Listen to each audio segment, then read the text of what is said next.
쓰러져서 사사기 21장 25절 말씀.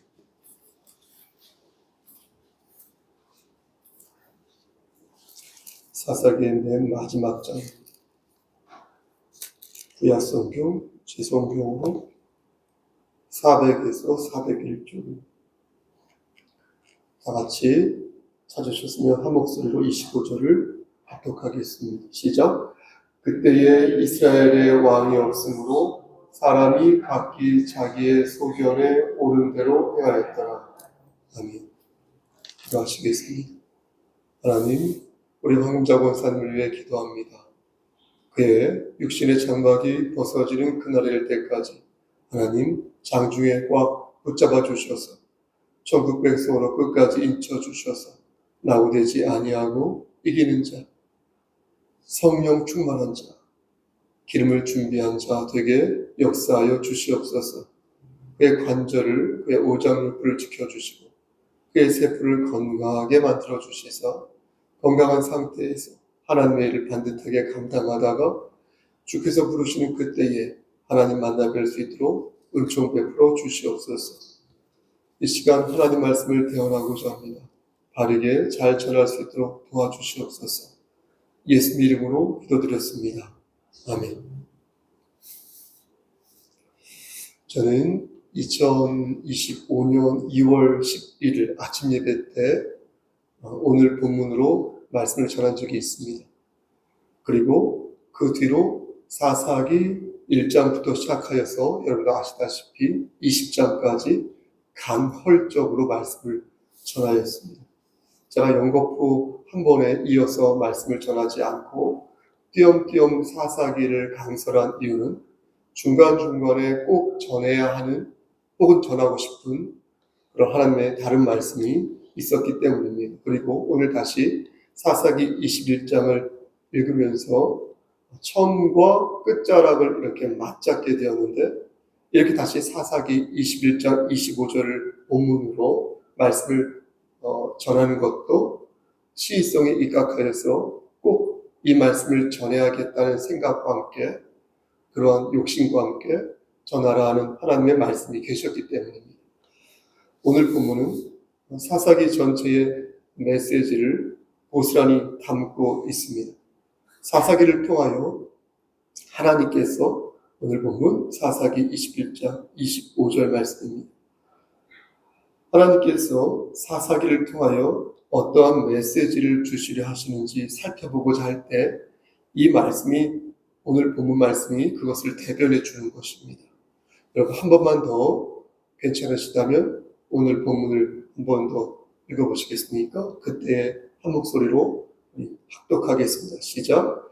그때 이스라엘의 왕이 없으므로 사람이 각기 자기의 소견에 옳은 대로 행하였더라. 여러분 이게 무슨 말씀입니까? 여러분 이게 무슨 뜻입니까? 사람이 자기 소견대로 옳고 그른 것을 판단했다는 것인데 이게 무슨 뜻입니까? 이 말씀의 뜻은 이스라엘의 왕이 만약 있었더라면 저들이 이러저러한 불법을 자행하지 않았을 것이다 라는 것입니다. 그러니까 왕이 없어서 이러한 불법적인 사달이 일어났으니 이제 왕을 세우겠다 혹은 왕을 세우라는 것입니다. 사사기에는 불법적인 일들이 허다하게 많이 있었습니다. 여러분 미가 가정의 우상 숭배와 단지파의 타락을 기억하십니까? 미가라는 사람이 어머니에게서 은을 훔치지 않습니까? 그런데 그 어머니가 저주를 하니까 아마 다 기억하실 것입니다. 그 저주가 두려워서 그 은을 다시 어머니에게 돌려주자 어머니는 그 은으로 신상을 만드는데 이것은 엄연히 하나님 보시기에 불법적인 행위였던 것입니다. 그러자 또 단지파가 어떻게 합니까? 미가의 그 우상과 미가가 스카우트한 이 제사장을 빼앗고 그들도 라이스, 후에 이 라이스가 단이 되는데 이 라이스의 우상을 세워가지고 우상 숭배를 해가지고 이스라엘 전역에 우상 숭배를 붐을 일으키지 않습니까? 이것도 하나님 보시기에 어떻습니까? 명백한 불법인 것입니다. 불법의 정점은 여러 가지가 있는데 불법의 정점은 제가 볼 때 사사기 19장에서 21장에 나온 말씀이었는데 여러분 이 말씀도 아마 기억하실 것입니다. 기브와 레위인임에도 불구하고 첩을 두었어요. 레위인이 첩을 두었어요. 그리고 그 첩이 음행하여서 친족으로 돌아가자 그녀를 이 레위인이 첩을 데리고 오는 과정에서 레위 남자가 베냐민 사람들에게 성폭행을 그런 당하기 일보 직전에 그런 위기에 처하게 되자 이 레위인이 어떻습니까? 자기 자신을 지키기 위해서 자기가 사랑한다는 그 첩을 그 어처구니 없게도 그 남성들에게 제공하지 않습니까? 그래서 밤새도록 능욕을 당한 그 여자는 문지방에 쓰러져가지고 죽어버리지 않습니까? 이에 열받은 이 레위인은 자신이 한 짓은 돌아보지 않고 여자를 어떻게 합니까? 토막을 내요. 그렇죠? 토막을 내가지고 각 지파에 보내면서 자신의 분노를 만천하에 드러나지 않습니까? 표출하지 않습니까? 이에 이스라엘 지파가 미스바에 모여 총회를 하게 되는데 이 사건을 가지고 결의하는데 무려 40만 명이 칼을 번쩍 들고서 이런 불법을 저지른 양아치들, 이런 불법을 저지른 불량배들을 가만히 우리가 내버려 둘 수 없다라고 말을 하는데 어이가 없는 것은 무엇입니까? 그때 베냐민 지파가 끝까지 그 범죄자들을 미스바 총회에 넘기지 아니하겠다라고 말했다는 것입니다. 도리어 기브아에 모여 이스라엘 자손들과 전쟁을 벌이기로 하였으니 이는 명백한 불법을 보고도 도리어 그것을 방조하는 것을 넘어서 그것을 찬성하는 그런 어처구니 없는 무도한 모습을 보이는 것입니다. 여러분 잘 생각해 보십시오. 잘못된 것을 잘못됐다고 말해야 되는 것은 상식 아닙니까?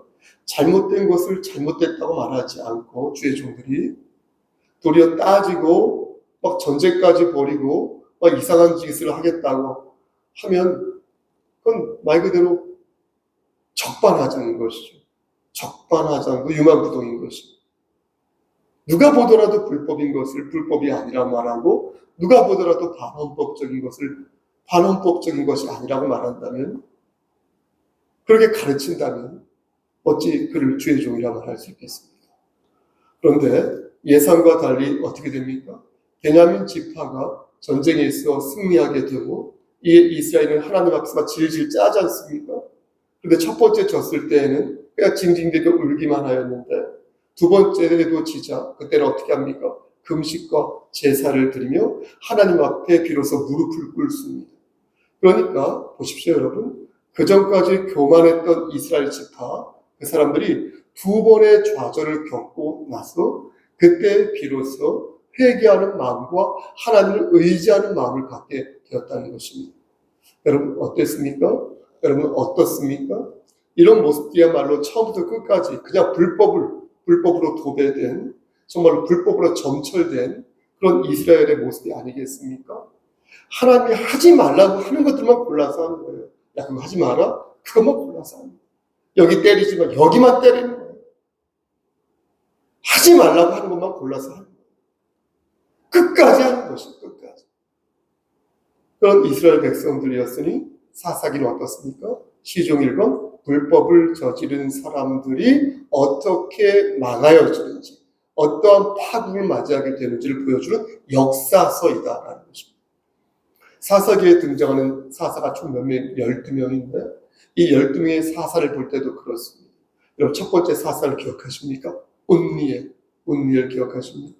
두 번째 사사가 에훗, 세 번째 사사가 삼갈, 네 번째 사사가 누구죠? 여성 사사 드보라, 다섯 번째 사사가 우리가 너무나 잘 아는 기드온이 되겠습니다. 여섯 번째 사사가 돌라, 일곱 번째 사사가 야일, 여덟 번째는 옷을 입다라고 하죠. 아홉 번째 사사 입사, 그렇죠. 열 번째 사사가 멜론이 아닌 엘론, 그리고 11번째 사사가 압돈, 마지막 12번째 사사가 누구입니까? 우리가 너무 잘 아는 삼손이 된다. 그런데 이들 중 상당수의 사사가 이 불법과 연루되어 있다는 것입니다. 상당수의 주의 종들이 불법과 연루되어 있습니다. 그중 다섯 번째 사사 기드온을 여러분 아시죠? 이 기드온을 여러분 잘 생각해 보십시오. 훌륭한 사사 맞습니다. 그런데 이 기도는 미디안과의 전쟁을 앞두고 하나님을 두 번이나 의심했거든요. 하나님을 부르심에도 불구하고 전적으로 하나님을 신뢰하지 않았거든요. 여러분, 그뿐만이 아닙니다. 이 기도는 다섯 번째 사사의 이 기도는 미디안에서 빼앗은 거 뭐였죠? 금귀고리 맞습니까? 금귀고리 있죠. 그 금귀고리를 가지고 에봇을 만들었지 않습니까? 그런 어처구니 없는 잘못을 저질러. 에봇. 이 에봇을 금귀고리로 만든 거예요. 그래서 자기 서급에 두었습니다. 결국 이것이 어떻게 됩니까? 이스라엘의 올무가 되어서 이스라엘이 우상을 숭배하는 빌미를 제공하지 않습니다. 이게 누가 한 거예요? 기도. 여덟 번째 사사인 옷을 입다도 어떻습니까? 이 입다도 불법을 저지른 사사였습니다. 여러분 한번 기억하실 것입니다. 암몬과의 전쟁에서 나가면서 이상한 소원을, 기괴한 소원을, 약속을 하나님께 했지 않습니까? 그는 입다는 말하기를 하나님께서 암몬 자손을 내 손에 넘겨주시면요, 내가 평안히 집으로 돌아올 때요, 내 집문에서 나를 영접하는 그 사람을요, 주께 번제물을 드리겠습니다. 라는 말도 안 되는 기괴한, 얼토당토지도 않은 그런 경거망동한 소원을 하나님께 입다가 한 것입니다. 이 말이 여러분 얼마나 어처구니 없는 그런 소원이냐면요, 하나님께서는 인간의 생명을 제물로 바치는 것을 엄격히 금하셨거든요. 사사라는 자가 그렇게 했다는 것입니다. 인신제사를 약속했다는 것입니다. 그러니 이것은 경솔한 것을 넘어서 영적인 어둠의 주의 종들이 갇히게 되면 저도 마찬가지입니다. 어처구니 없는 행동을, 불법적 행동을 자행하게 된다라는 것입니다. 여러분, 불법을 저지른 사사가 또 누구 있습니까? 12번째 사사인 삼손이죠. 삼손은 정욕의 눈이 멀어서 영적 분별력을 잃어버린 사람 아니었습니까? 하나님의 능력이 자신에게서 떠났는데 그것도 모르고서 막 과신했던 사람 아닙니까? 그만큼 영적 분별력을 잃어버린 사사였어요. 여러분, 삼손은 어땠습니까? 맨날 마시는 게 포도주였어요. 맨날 독주를 마셨어요. 사사는 포도주와 독주를 멀리해야 됩니다. 술을 마시면 안 됩니다. 그런데 사사는 괜찮습니다. 근데 사사는 어떻습니까? 삼손은 어떻습니까? 늘 취해 있었어요. 늘 취해 있었어요. 그리고 이스라엘 백성들을 구원하는 일보다 자신의 사특한 욕망이나 복수심에 휩싸여서 대의를 상실하는 그런 삶을 삼손은 살았던 것입니다. 이 모든 것이 불법에서부터 온 것이니 여러분 보십시오. 하나님이 하지 말라고 한 것을 골라 함으로써 개인이나 이스라엘 전체가 모두 파국에 이르고 말았다. 파국에 이르고 말았다라는 것입니다. 오늘 본문이 들어있는 여러분 사사기 21장 혹시 읽으셨습니까? 이 사사기 21장 말씀도 이와 귀를 같이 합니다. 저는 이 사사기 21장을 여러 번 읽었는데요. 이 21장 말씀을 읽을 때마다 이게 뭐하는 짓거리인지, 제 말이 좀 거친지 모르겠는데 이게 뭐하는 짓인지 저는 참 탄식을 하게 됩니다. 탄식. 나중에 한번 천천히 읽어보시기 바랍니다. 개인과 집단의 이해관계에 따라서 막 원칙을 막 깨뜨리는 거예요. 그런 걸 보면서 정말 한심하다라는 생각을 저는 갖게 되는 것입니다. 여러분들은 어떻습니까? 사사기 21장에 나오는 이 말씀, 이 모습이 참으로 한심하다고 생각하지 않으십니까? 21장 내용을 요약해서 여러분들에게 설명해 보겠습니다. 앞에서 잠깐 말씀드렸지만 이스라엘 지파는요, 하나님의 도우심으로요, 베냐민 지파를 물리치게 됩니다. 두 번 전쟁에서 지고 나서거든요.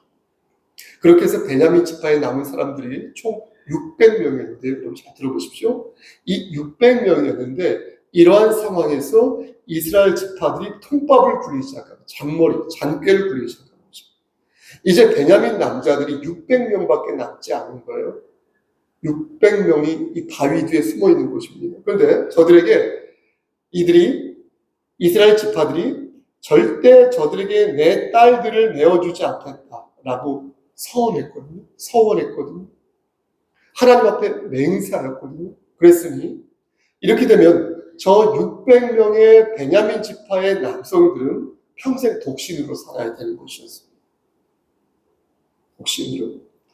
정말로 베냐민 지파가 그렇게 되면 끊기고 말 것인데, 그럼 베냐민 지파가 사라지게 되겠죠. 그런데 이것을 이스라엘 지파 사람들이, 장로들이 걱정하였던 것입니다. 그럼 저들이 순수한 마음으로 저들이 장가 못 갈까봐 그것을 걱정했을까요? 저들이 순수한 마음으로 이 베냐민 지파가 이 지구상에서 사라질 것을 걱정하여서 그렇게 말한 것일까요? 그렇게 고민한 것일까요? 그렇다면 애당초 싸우질 않았을 것입니다. 저들은 베냐민 지파가 이렇게까지 세게 나올 줄 몰랐어요. 자신들이 숫자로 밀어붙이면 금세 항복을 하고 백기를 들 거라고 생각했어요. 하지만 그들은 어떻게 했습니까? 베냐민 지파 그들은 이미 영안의 눈이 어두워졌거든요. 어두워질 대로 어두워졌으니 그까지 여자 한 명 죽인 것이 뭐 대수인가 싶었던 것이고, 그까지 남자가 남자를 강간하려고 했던 것이, 성폭행하려고 했던 것이, 탐하려고 했던 것이 뭐가 문제인가라고 생각한 것입니다. 거짓 합치화라고 하여서 동네 방네가 다 썩어 문드러지니까 한두 명 정도는 죽이고 한두 명 정도는 성폭행을 해도 된다고 생각하였으니, 그래서 처절하게 이스라엘 지파와 저들은 맞서 싸운 것입니다. 그런데 이 상황에서 이스라엘 지파가 그런 막대먹고 불법을 자행하던 베냐민 지파를 걱정한 이유는 순수한 마음으로 걱정한 게 아니라는 것입니다. 왜 걱정해야 돼요? 그 이유는 정말로 베냐민 지파의 남성들이 걱정돼서 걱정한 것이 아니라 다른 이유가 있었다. 그 이유는 이스라엘 지파가 총 몇 지파입니까? 12지파지 않습니까? 이 12지파로 구성되어 있을 때 아버지 하나님께서 주시는 복을 비로소 받을 수 있는데, 이 한 지파가 떨어져 나가면 자기네들이 복을 받을 수 없다고 생각한 것입니다. 그래서 베냐민 지파가 사라지게 되면 자신들이 받을 수 있는 복도 사라지게 될 것이라는 그러한 생각에 고양이가 쥐 생각하듯 고민한 것입니다. 그러니까 그들이 염려하였던 것은 베냐민을 위하여 염려한 것이 아니라 철저하게 자기 이익을 위해서 걱정했다. 자기 이익을 위해서. 그래서 그들은 계략을 세우는데 어떤 계략이었습니까? 그 계략도 제가 볼 땐 참으로 저열하기 짝이 없었다.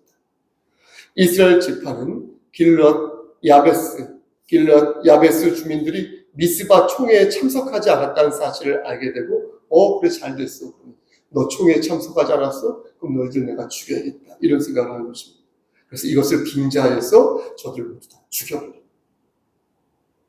야베스 사람들 다 죽인다. 길르앗 야베스 사람들 다 죽인다. 그렇게 해서 다 죽이고 나니까 젊은 처녀 400명이 남게 되는데, 이들을 어떻게 합니까? 림몬 바위에 숨어 있었던 베냐민 600명의 남성들에게 이 400명을 여성들을 이렇게 보내어서 그들에게 대를 잇게 만든 것입니다. 그런데 베냐민 남자들은 600명이지 않습니까? 그런데 저들이 보낸 길르앗 야베스의 처녀들은 400명이지 않습니까? 그럼 어떻습니까? 몇 명이 부족합니까? 200명이 부족하지 않습니까? 그래서 이스라엘 지파는 또다시 저열한 계략을 짭니다. 그게 무엇이냐? 매년 장막절에 춤을 추러 오는 실로의 여성들이 있었거든요. 이 여성들을 닥치는 대로 납치하고 보쌈하여서 무려 200명의 이 여성들을 베냐민 남성들에게 추가로 보낸 것입니다. 송달한 것입니다. 그래서 600명의 베냐민 남성들이 모두 아내를 얻어 고향으로 돌아가게 되고 성읍을 중거하여 다시 그 지파를 유지케 한 것입니다. 여러분 어떻습니까? 저는 여기서 문득 떠오르는 단어가 개차반인데, 완전히 개차반 아닙니까? 개차반. 개차반이 뭡니까? 개가 먹는 똥을 개차반이라고 하지 않습니까? 어떻게 하나님의 복을 받겠다고 한 마을을 그렇게 도륙하고, 어떻게 하나님의 복을 받겠다고 200명이나 되는 여성을 납치할 생각을 하였는지 도무지 이해가 안 되는 것입니다. 여러분 보십시오. 그럼 이런 모습이 비단 이스라엘만 국한된 모습일까요? 여러분 이스라엘만 행실이 더럽고 막대먹어서 악다구니로 가득 찬 민족인 것일까요? 사랑하는 우리 교회 성도 여러분, 하나님께서는요, 오늘 본문을 들어서 그렇지 않다고 말씀하신다는 거예요. 그래서 오늘 말씀을 사용하시는 거예요. 왕이 없는 민족은 모두 각자의 소견대로 옳은 대로 행한다는 거예요. 각자의 소견대로 옳은 대로 행한다는 거예요. 그들이 옳다고 본 것들대로 행한다는 거예요. 왕이 없는 민족이라면 모두 다 개차반 같은 이스라엘 민족과 같다는 것입니다. 여러분, 이게 무슨 말씀입니까? 지금 왕이 없는 민족이 어디 있습니까? 지도자가 없는 민족이 여러분 어디 있습니까? 그가 대통령이든 그가 총리이든 간에 현존하는 모든 국가는 지도자를 가지고 있습니다. 그렇다면 오늘 말씀은 2025년을 사는 현대인들에게는 해당하지 않는 말씀일까요? 말씀 마치겠습니다. 신명기 13장 말씀을 보면 요즘 성경 정독하고 있는 말씀인데, 하나님께서 이스라엘 백성들에게 경고의 말씀을 하시는데, 특이하게도 세 부류로 분류하셔서 하나님만을 섬기라고 말씀하는 대목을 볼 수 있습니다. 첫 번째 부류 보십시오. 첫 번째 부류는 개인을 하나님께서 지적하시면서 어떤 선지자가 나올 것이야. 그 선지자가 너희에게 이적과 기사를 행할 것이야. 그러면서 너희에게 다른 신을 섬기자고 말할 것이야. 그렇게 너희들을 유혹할 것이야. 그러면 너희는 절대 그 사람을 따르면 안 된다. 이렇게 경고하십니다. 두 번째 부류는 사람들인데, 이는 보통 사람들이 아니라 가까운 사람들로서 나의 친형제나 나의 자녀나 나의 아내나 나의 남편이나 나의 절친한 친구가 돼. 그래서 그들이 와서 다른 신들을 섬기자고 말할 것이야. 그렇게 너희들 귀에 속삭일 것이야. 이렇게 말을 할 때에 너희는 절대 그들의 유혹에 넘어가서는 아니 될 것이다. 이렇게 경고하십니다. 이것은 개인을 넘어서 소수의 불법적인 사람들을 두고 하신 말씀이 되겠습니다. 그리고 마지막으로 세 번째 부류는 보다 더 큰 범주로 타락한 성읍을 경고하십니다. 어떤 성읍에 불량한 사람들이 생겨나서 그 성읍 주민들을 유혹하여서 다른 신들을 섬기게 한다면 그 성읍 전체가 진멸하게 될 것이니 그 성읍은 영원한 폐허가 될 것이다. 그렇게 경고하십니다. 이렇게 하나님께서는 개인과 소수들과 그리고 마을 전체에 대해서 경고의 말씀을 하셨는데, 사실은 이것은 모두가 하나의 통속이고 하나의 줄기로 연결되어 있다는 것을 말씀하시는 것입니다. 여러분, 그것이 무엇입니까? 개인을 넘어뜨리면서 내 이웃을 넘어뜨리고 내 이웃이 넘어지면서 모두가 무너지고 마는, 모두를 쓰러뜨리고 마는, 여러분, 그 걸림돌이 무엇입니까? 그게 바로 왕이 없는 세상이다. 왕이 없으면 각자의 목소리를 내어서 너희는 왕을 두라는 것입니다. 그래서 너희의 소견이 아니라 왕의 명령대로 행하라는 것입니다. 그러니 왕을 세워라. 그러니 왕을 두라는 거예요. 그렇다면 그 왕이 누구겠습니까? 전 세계가 하나가 되어, 여러분 잘 들으십시오. 전 세계가 하나가 되어 하나의 왕을 두려고 할 때 인류는 누구를 왕으로 세워야 돼요? 누구를 왕으로 세워야 돼요? 트럼프입니다. 도널드 트럼프. 여러분, 이재명 대통령입니까? 아니면 일본 이시바입니까? 아니면 중국의 시진핑입니까? 그 누구도 그들을 왕이라고 부르지 않습니다. 부르지 않을 것입니다. 그럼 누구입니까? 우리의 생사복을 주관하시고, 여러분 잘 생각해 보세요. 전능하신, 전지하신 그 존재가 누구냐라는. 우리의 왕은, 여러분 들으십시오, 오직 한 분 여호와 하나님이시니 하나님이 없는 나라는 그 어떤 정의도 그 어떤 진리도 가질 수 없음을 믿으시기를 축원합니다. 사랑하는 성도 여러분, 보십시오. 하나님께서는 오늘 본문을 들어 먼저 저를 경고하시고 그리고 여러분들에게 경고하라 말씀하십니다. 저로 할게요.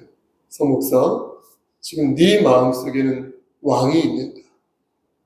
지금 네 가족은, 너 가족은, 그리고 너의 교회는, 너가 섬기는 교회는, 너의 성석교회는, 그리고 너의 직장은, 그리고 너의 나라는 진짜 왕을 두고 있는 물으신다 라는 것입니다. 여러분 어떻습니까? 하루 종일 정말로 열심히 사시는 거 알고 있습니다, 여러분. 하루 종일 열심히 사시는 여러분들. 저는 오늘 어제 탱자 너무나 안일하게 살았는데 여러분들은 그렇게 살지 않으셨는 줄 압니다. 하루 종일 왼종일 일하시고 열심히 수고하시고 열심히 마음의 경영을 하시는 사랑하는 성도 여러분들, 여러분들은 어떠냐고요? 여러분들 중심에 왕이신 하나님이 계시냐고요? 나의 소견이 아닌 내가 본 적당한 것, 내가 본 적당한 것을 행하는 것이 아닌 하나님의 말씀대로 옳고 그름을 판단하시냐고요. 그래서 불법을 자행하지 않고 하나님의 말씀을 따라 우리의 정욕과 우리의 탐심과 우리의 마음의 모든 경영을 하나님 말씀 안에서 감찰받고 계실까요? 저는 그것을 여쭙는 것입니다. 바라건대 주께서 주시는 주의 능력으로 불법을 멀리하시고 옳은 것만을 선도하여 나가시는 여러분 되시기를 주님 받들어 간절히 축원합니다.